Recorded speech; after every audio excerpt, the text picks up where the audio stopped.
Hello दोस्तों, कैसे हो आप लोग? आपने कुकी हॉरर स्टोरी सब्सक्राइब किया? अरे नहीं किया तो फिर आज ही कर लो। यहाँ हर कहानी में छुपा है एक अनकहा डर। हाँ, हर हफ्ते हमारे साथ जुड़िए और अनुभव कीजिए रहस्यमय घटनाओं को। और हाँ, अगर आपको हमारी कहानियाँ पसंद आई तो चैनल को सब्सक्राइब करना मत भूलना। चलो, बढ़ते हैं आज की कहानी की ओर। हिमाचल की पहाड़ियों के बीच बसी नीलगिरी हवेली पिछले 50 सालों से बंद है। गांव वाले कहते हैं कि वहां की दीवारों से रोने की आवाजें आती हैं। मुख्य पात्र आर्यन, जो एक खोजी पत्रकार है, अपने दोस्तों के साथ इस हवेली का सच जानने पहुंचता है। उसे पता चलता है कि ये केवल एक पुरानी इमारत नहीं, बल्कि एक प्राचीन श्राप और तंत्र विद्या का केंद्र है। मुख्य पात्र आर्यन, तार्किक और निडर पत्रकार।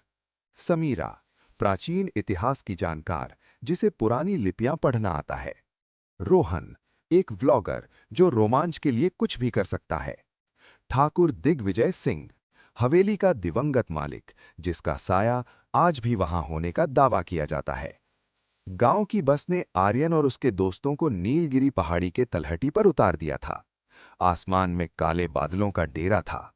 आर्यन ने अपना कैमरा बैग कंधे पर टांगा और सामने खड़ी विशालकाय हवेली की ओर देखा। हवेली के जंग लगे लोहे के गेट पर एक बूढ़ा आदमी बैठा था। साहब, अंदर मत जाना, सूरज ढलने के बाद यहां की हवा बदल जाती है, बूढ़े ने कांपती आवाज में कहा। रोहन हंसा। चाचा, हम यहां भूत पकड़ने ही आए हैं, आप फिक्र मत करो। बूढ़े की आंखें गहरी और डरावनी हो गईं। उसने सिर्फ इतना कहा, हवेली सबको बुलाती है, पर वापस किसी को नहीं भेजती। जैसे ही उन्होंने हवेली के मुख्य द्वार को धक्का दिया, एक भारी चर्रमराहट की आवाज गूंज उठी। अंदर की हवा ठंडी और भारी थी। हर तरफ धूल की मोटी परत जमी थी। दीवार पर लटकी बड़ी बड़ी पेंटिंग्स की आंखें मानो उनका पीछा कर रही थीं। समीरा एक बड़ी पेंटिंग के पास रुकी। वो हवेली के आखिरी वारिस ठाकुर दिग्विजय सिंह की थी। आर्यन, देखो इनकी आंखों में, ये डर है या नफरत? अचानक ऊपर की मंजिल से किसी के चलने की पदचाप सुनाई दी। धप धप धप। हवेली की लाइब्रेरी में छानबीन करते समय आर्यन को एक गुप्त दरवाजा मिला जो नीचे तहखाने की ओर जाता था। वहां की दीवारों पर अजीबोगरीब लाल रंग के निशान थे, शायद खून के। बीचों बीच एक वेदी बनी थी जिस पर एक प्राचीन किताब रखी थी। समीरा ने उसे खोलकर पढ़ना शुरू किया। ये काल चक्र की किताब है। यहां इंसानों की बलि दी जाती थी ताकि ठाकुर अमर हो सके। तभी तहखाने का भारी दरवाजा अपने आप बंद हो गया। टॉर्च की रोशनी लड़खड़ाने लगी। रोहन चिल्लाया, देखो, दीवार से धुआं निकल रहा है। जैसे ही आर्यन ने हवेली के विशाल सागवान के दरवाजों को धक्का दिया, एक ऐसी चरमराहट गूंजी जैसे कोई सालों से सोई हुई रूह दर्द से कराह उठी हो। अंदर कदम रखते ही हवा का तापमान अचानक गिर गया। बाहर उमस थी, लेकिन हवेली के भीतर की ठंड हड्डियों तक पहुंच रही थी। सामने एक भव्य हॉल था। ऊपर जाने के लिए दोनों तरफ से घुमावदार सीढ़ियां थीं, जिन पर कभी बिछा हुआ लाल कालीन अब सड़ चुका था। छत से लटका हुआ विशाल झाड़ू था जो मकड़ी के जालों से ढका था, जो हवा के हल्के झोंके से झूल रहा था। यहां की गंध ये धूल की नहीं है, समीरा ने अपनी नाक सिकोड़ते हुए कहा। ये कुछ गलने जैसी महक है। रोहन ने अपना गोप्रो कैमरा ऑन किया। भाई, व्यूज तो गजब आने वाले हैं।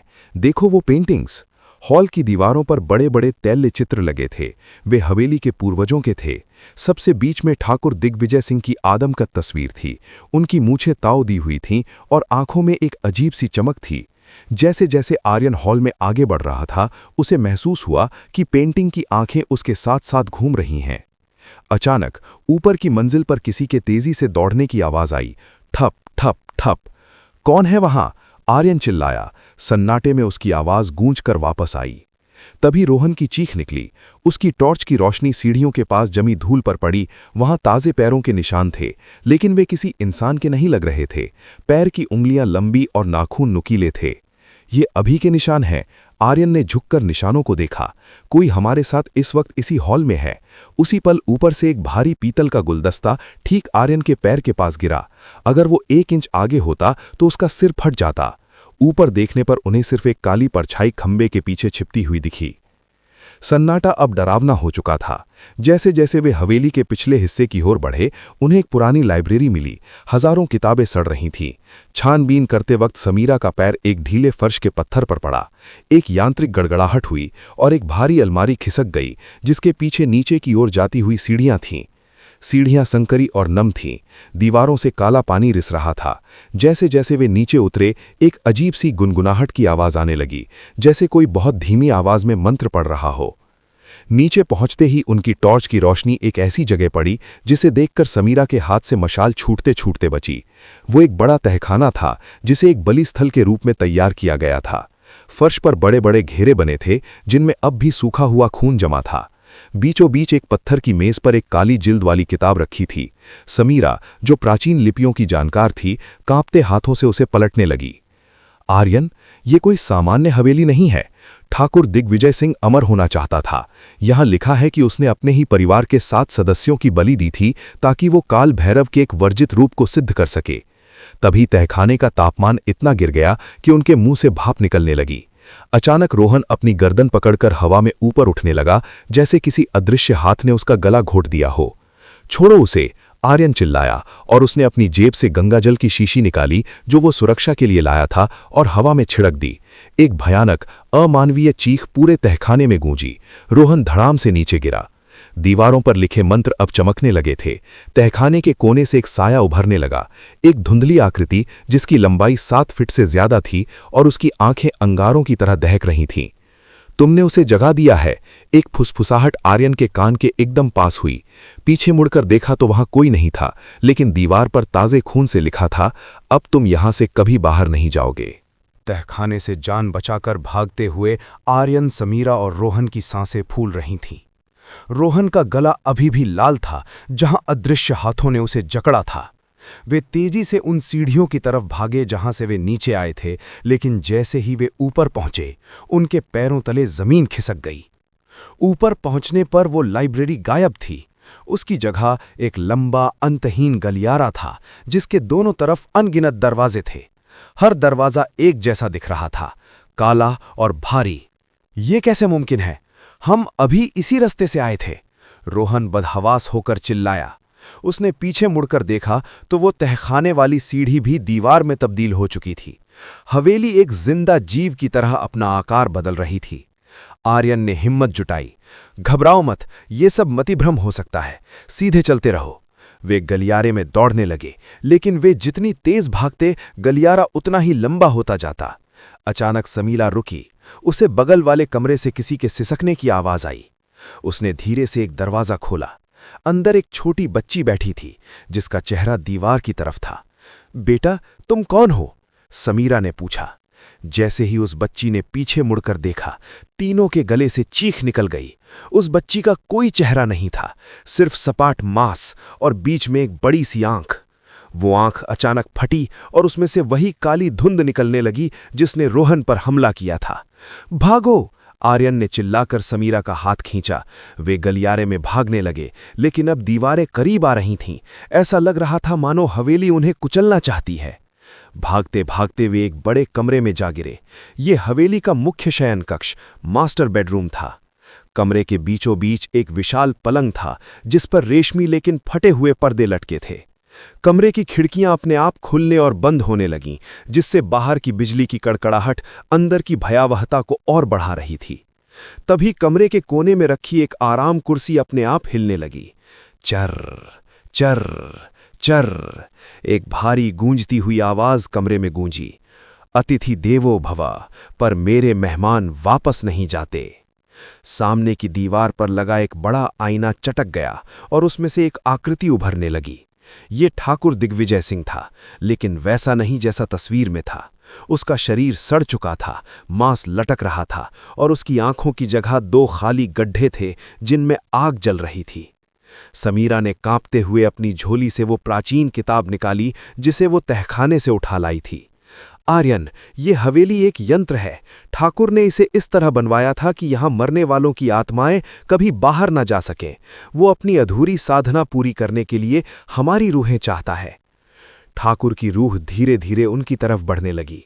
रोहन ने अपनी टॉर्च उस पर मारी, लेकिन रोशनी उसके आर पार निकल गई। तभी आर्यन की नज़र कमरे के कोने में रखे एक पुराने संदूक पर पड़ी। उस पर वही चिन्ह था जो कालचक्र की किताब के पहले पन्ने पर बना था। समीरा, इस संदूक में कुछ है, आर्यन चिल्लाया। उसने जैसे ही संदूक खोला, उसके अंदर 7 खोपड़ियां रखी थीं, ठाकुर के परिवार की। ठाकुर की रूह चीखी और पूरे कमरे का सामान हवा में उड़ने लगा। तुमने मेरी पवित्र अमानत को छुआ है। ठाकुर की आवाज ने कमरे की दीवारों में दरारें डाल दीं। अचानक उन 7 खोपड़ियों की आंखों से खून बहने लगा और वे हवा में फुसफुसाने लगीं। वे रूहें ठाकुर को ही कोस रही थीं। हवेली अब कांपने लगी थी। ऐसा लग रहा था जैसे कोई भूकंप आ गया हो। आर्यन को समझ आ गया कि अगर उन्हें बचना है तो इन खोपड़ियों के बंधन को तोड़ना होगा। लेकिन तभी ठाकुर ने रोहन को हवा में उठाकर दीवार से दे मारा। रोहन बेहोश हो गया। अब आर्यन और समीरा अकेले थे और मौत उनके सामने खड़ी थी। कमरा किसी भयानक चक्रवात के केंद्र जैसा बन गया था। ठाकुर दिग्विजय सिंह की सड़ती हुई रूह हवा में तैर रही थी और उसकी चीखें कानों के पर्दों को फाड़ रही थीं।